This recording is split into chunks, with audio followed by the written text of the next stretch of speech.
Hello, this is Tony Dixon for WDEE-TV Headline News, coming to you from the WDEE-TV studios in Ypsilanti, Michigan.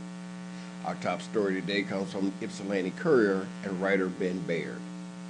An Ypsilanti resident told police between $20,000 and $40,000 in antiques had been stolen from her home. The theft was reported at 11:25 a.m. October 21st in the 200 block of West Cross Street, according to a case summary from the Ypsilanti Police Department. Police have received some information about a possible suspect, and the investigation is ongoing. More on this story can be found on the local news feeds link on our website, WDEE-TV.com. Coming up next, police say a woman who crashed into the TCF Bank was suffering from a medical condition. At Morgan Taylor, buy 2 suits, get a 3rd suit free.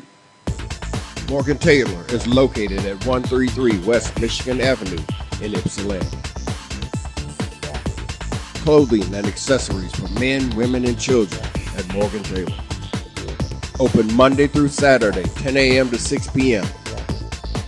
Call 734-221-0296. Ask about layaways and in-store financing. At Morgan Taylor, buy 2 suits, get a 3rd suit free. Welcome back. This is Tony Dixon for WDEE-TV Headline News, coming to you from the WDEE-TV studios in Ypsilanti, Michigan. Our next headline story today comes from the Ypsilanti Courier and writer Nicole Seguin. Police say the Ypsilanti Township woman whose car crashed into the front door of a TCF bank Monday experienced a medical problem prior to the accident. MLive reports the 66-year-old woman suffered minor injuries after her Chevrolet Aveo jumped the curb in front of the bank and hit the door. Minor damage was caused to the bank, which is located at 2170 Packard Road in Ypsilanti. The woman was treated for minor injuries, according to the report. More on this story can be found on the local news feeds link on our website, WDEE-TV.com. Coming up next, Pittsfield Township Police continue their search for a missing man. This portion of the news is brought to you by the Wolverine Grill, located at 228 West Michigan Avenue, Ypsilanti, Michigan. Check us out on the internet at thewolverinegrill.com. Welcome back. This is Tony Dixon for WDEE-TV Headline News, coming to you from the WDEE-TV studios in Ypsilanti, Michigan. Our next headline story today comes from the Ypsilanti Courier and writer Nicole Seguin. The Pittsfield Police Department is looking for a missing person and are concerned about his well-being. Lonnie Lee Wilkins, 26, was reported as a missing person May 16th. Wilkins was dropped off in the parking lot of the Kroger located at 3200 Carpenter Road at 9 p.m.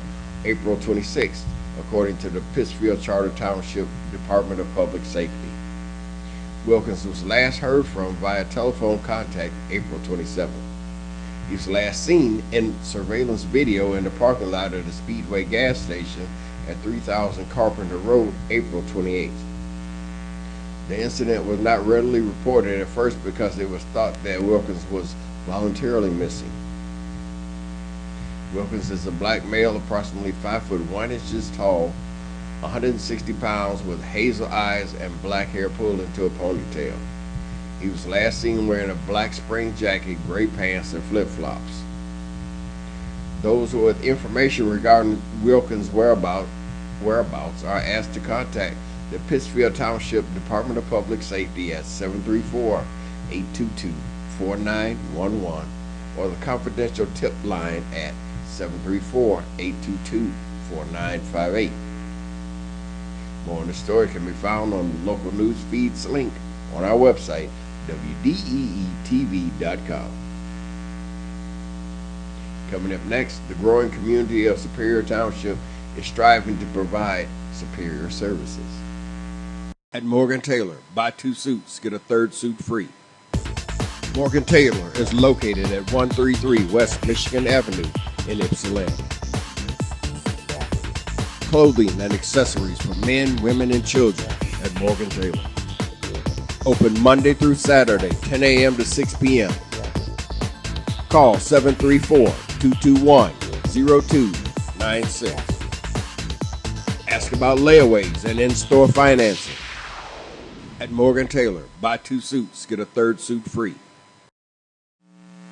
Welcome back. This is Tony Dixon for WDEE-TV Headline News, coming to you from the WDEE-TV studios in Ypsilanti, Michigan. Our next headline story today comes from the Ypsilanti Courier and writer Crystal Elliott. Hi, Crystal. While several Michigan cities and townships continue to fend off bankruptcy, Superior Township is flourishing. With property values on the rise, the township's government has been working to increase the quality of life for its residents. Between preserving Superior Township's agricultural and rural environment to improving the neighborhoods of its low and middle income residents, the township strives to be a truly superior place to live. Heading that campaign is Superior Township's Supervisor, Ken Schwartz, who has been in office for 1 year. Schwartz attributes much of the township's success to his predecessor, Bill McFarland, who retired last fall after 21 years due to health issues. Quote, Superior Township is an extremely harmonious community. I have to give a lot of credit to Bill McFarland. He did a great job. I'm just trying to build on that, unquote. While McFarland was in office, he kept the township's debt at a minimum by paying cash for things like utility and fire equipment, and ensuring expenditures did not exceed revenues. He also made sure that the township government ran as efficiently as possible with a small and experienced staff. Because of McFarland's fiscal conservatism, Superior Township has ended each fiscal year with a budget surplus. As Schwartz said, he doesn't see that changing as the township maintains a fund balance of more than $2 million in its general fund. More on the story can be found on the local news feeds link on our website, WDEE-TV.com. Finally, coming up next, Dan Gilbert takes Rick Snyder to task for signing the anti-Tesla bill.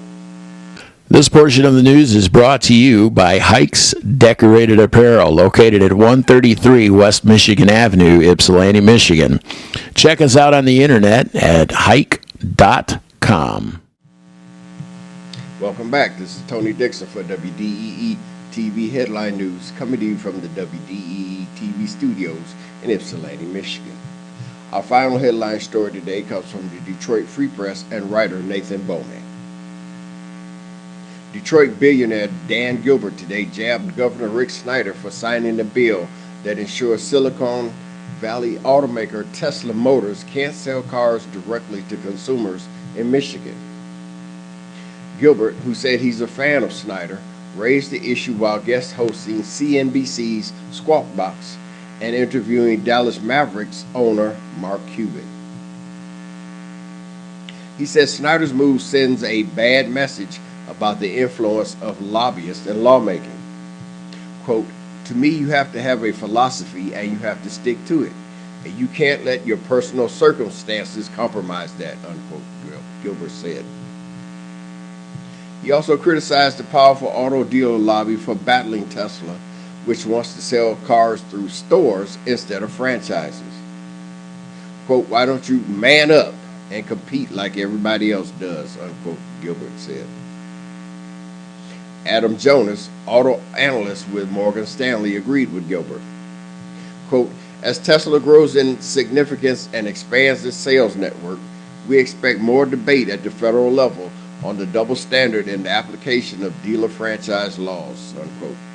Jonas wrote in a note to clients, quote, it's only a matter of time before something gives. We expect that in the next 2 to 3 years, this could likely mushroom into a national issue.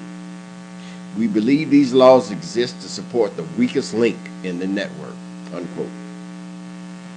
More on the story can be found on the local news feeds link on our website, WDEE-TV.com. For WDEE-TV Headline News, this has been Tony Dixon saying don't forget to like us on Facebook, follow us on Twitter, and subscribe to our Headline News on our YouTube channel. All social media links are WDEE-TV.com. Thanks for watching. Have a great day.